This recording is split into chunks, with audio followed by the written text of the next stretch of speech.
As William Shakespeare said, I can easily teach 20 what were good to be done, then be one of the 20 to follow my own teaching. With this confession off my mind, I will now share with you how to play the game of life. Life is a game, and like all games, it has its aims and its rules. In the little games that men play, such as cricket, tennis, baseball, football, and so on, the rules may be changed from time to time.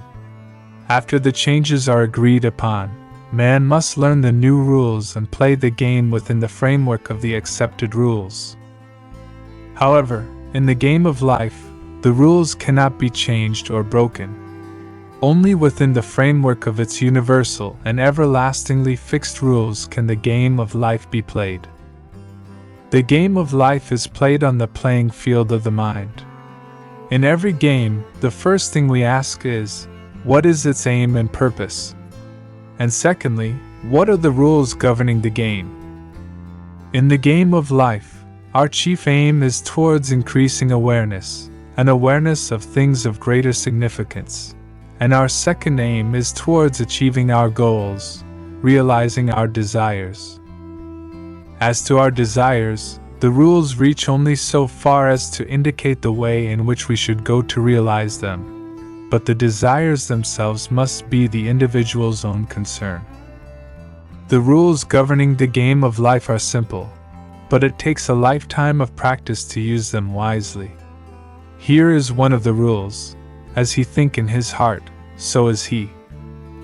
Thinking is usually believed to be a function entirely untrammeled and free, without any rules to constrain it. But that is not true. Thinking moves by its own processes in a bounded territory, with definite paths and patterns. Thinking follows the tracks laid down in one's own inner conversations.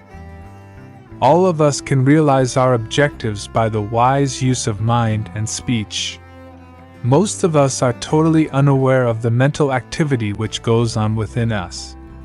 But to play the game of life successfully, we must become aware of our every mental activity, for this activity, in the form of inner conversations, is the cause of the outer phenomena of our life.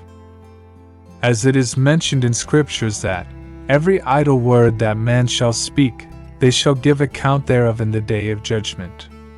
For by your words you shall be justified, and by your words you shall be condemned.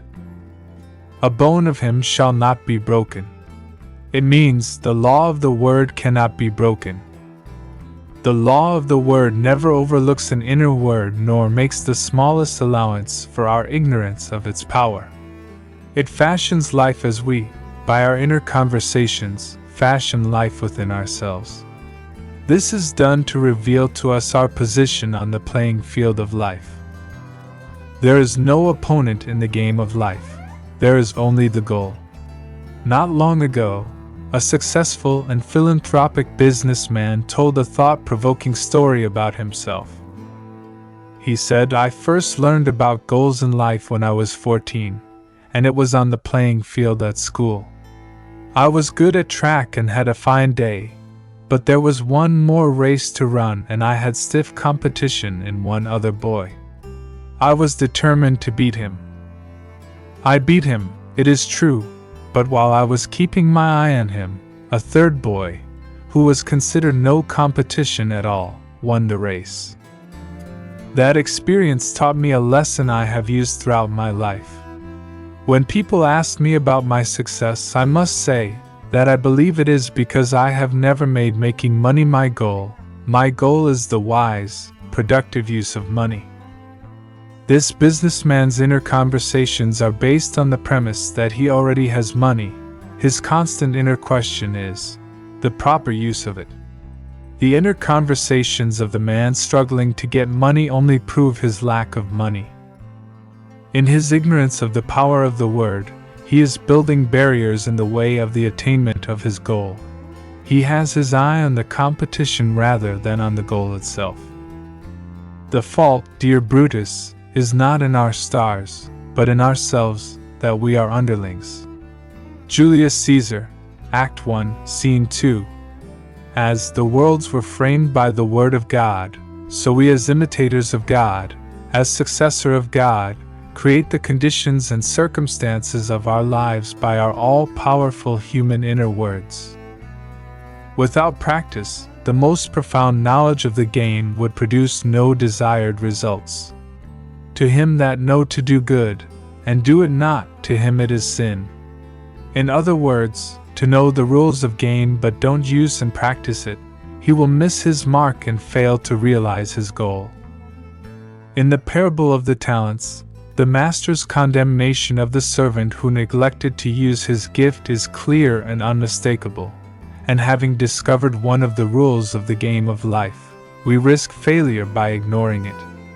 The talent not used, like the limb not exercised, slumbers and finally atrophies.